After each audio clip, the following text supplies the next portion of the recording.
来继续来看郭台铭伫个全台湾的联署站，今仔日正式来启动。一透早，郭台铭甲伊副手罗佩霞做伙到新北市邦桥的联署站全力催票，写这个联署书个人的资料会漏泄无？为着要降低民众这方面的顾虑，原本昨就要启动联署，是临时喊停，就是为着要加强人员的训练，甲加增雾化玻璃。另外，日前传出讲，贵党的以一份200块的绩效，请公关公司协助联署。郭台铭竞选办公室是严正来反驳，讲绝对无可能做出这种违法的行为。小小联署站去互支持者客甲目睭睭，贵党的和罗佩霞则会出现伫新北邦桥，正骨力催票。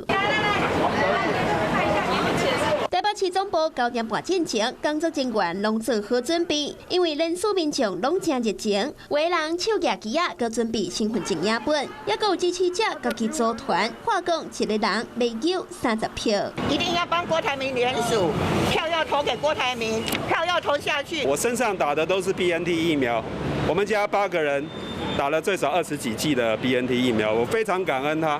亲像安尼联署站，郭台铭嘛透过面册公布头一波10位站点的位置，包括台北市大安区、新北市邦桥区、宜兰县罗东店、台中市南屯区、苗栗彰化南投、云林嘉义以及屏东。为着要确保联署民众的治安，唔来现场加装雾化玻璃。贵党的讲，运送联署书的过程会亲像运钞车同款严密。刚开始他还没有说确定要出来选的时候，我就支持他了。不过今摆嘛红亚出，贵党会找公关公司来斗3工，成功委托1份都有200块。我们都对法律是非常重视且严格的遵守。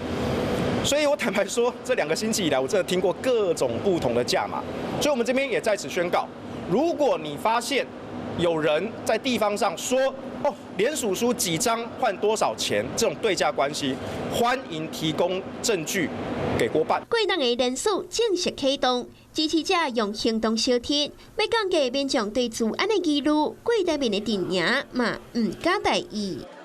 Hello， 大家好，我是林文。想要抢先掌握最及时的新闻资讯吗？赶快订阅、按赞、开启小铃铛，锁定华视新闻的 YouTube 频道。